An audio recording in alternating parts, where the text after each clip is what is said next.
Ito next camera na hawak ko right now has been my daily driver to take all of my videos this holiday season. I've been to Taiwan, to Hong Kong, and to Boracay. Ito lang ang gamit ko, ang DJI Osmo Action 5 Pro. Something that amazed me dito is ganda ng kanyang 4K recording, maganda ng kanyang battery life, plus dual screen pa siya. I'll be showing you some of the clips and the gears that I used together with this one, so hang in there.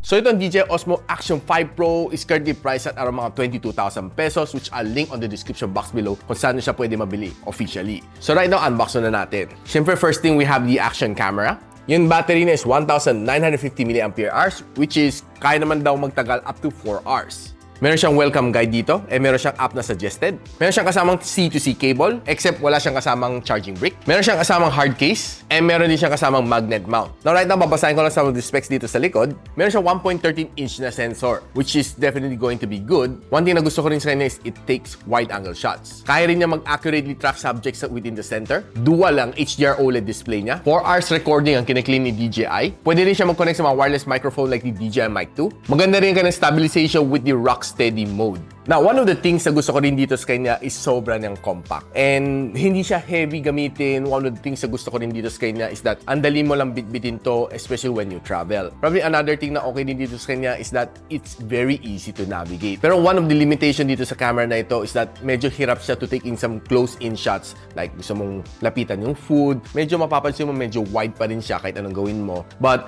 nevertheless, this is perfect for mga vacation trip, mga medyo wide-angle shot. Okay na okay to. Be taking photos or videos, I am really satisfied sa mga results na nakuha ko dito sa action camera na ito. Napakita ko lang sa inyo quickly some of the attachment na ginagamit ko. Meron tayong action cam grip from Small Rig, which is definitely one of the best na nagamit ko so far together with this one. One thing na gusto ko sa kanya is sobrang nang daling gamitin and meron pa siyang tripod stand. Mandali lang naman siya i-install. Higpitan mo lang siya and you have yourself a perfect na tripod para sa inyong DJI Osmo Action 5 Pro. Pwede mo rin siya i-angle depende sa gusto mo. Yung kanyang tripod dito is definitely useful or pwede mo siyang gamitin as pang grip mo. Most of the time, ganito ako mag-record and yeah, it gave me some really nice na video and most of the other times, ganito ang hawak ko. Diretso lang. Now, nung nasa Disneyland naman ako, ito naman gamit kong gear. It may look really awkward kasi strap to para sa iyong katawan, no? But one thing that I can assure you is that rock steady ang mga videos na makuha mo doon. But though if you're trying to take some photos together with your family, ang pangit na itong tingnan. Nasa katawan mo, hapit na hapit siya. And kung medyo mataba ka, it makes you look even fatter. Another thing is that medyo mahirap din siyang suotin. Not really too much of a fan nitong gear na ito. But honestly, it's really useful, no?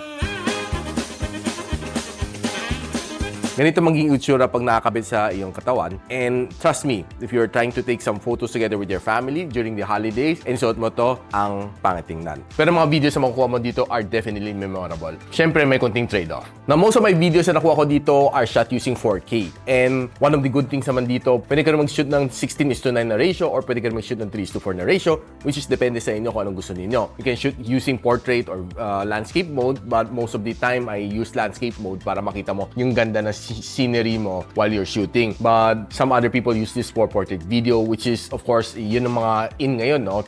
Pag in-upload mo sa TikTok Shorts, YouTube Shorts, and sa Facebook Reels, yun ang mas maraming gumagamit ng format. Now, one of the things na sobrang na-appreciate ko dito is ang kanyang form factor. Wherever I go, ang dali na i-operate, and kahit anak ko lang gumamit nito, kayang-kaya niya i-operate to by just the press of a single button dito sa kanyang shutter button, mag-on siya. Pag in-off mo, sarili mo siya mag-shutdown after 3 seconds, which is definitely one of the features na sobrang gusto ko rin dito sa kanya. So, syempre, I've already shared you some of the things na nagustuhan ko rin dito sa kanya.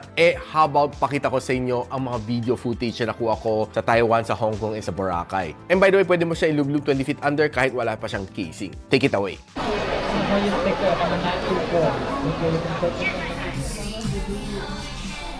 Pipik video ka. Toyota 的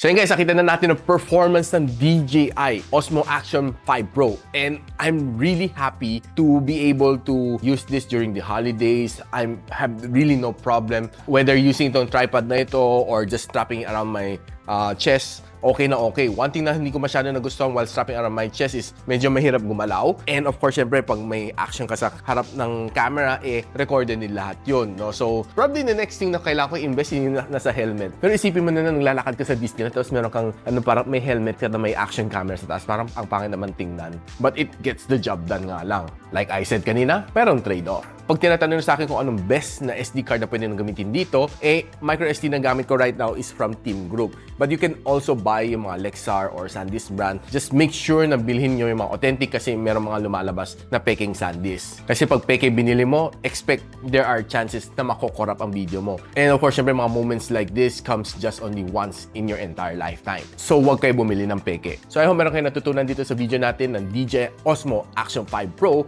And if you want to know kung saan pwede mabili ito, I'll be linking everything on the description box below. Just click nyo lang yung link and avoid lang tayo ng mga peking sites. So if you feel na itong video nito is useful, please share it to your friends. And a sub to this channel is definitely awesome.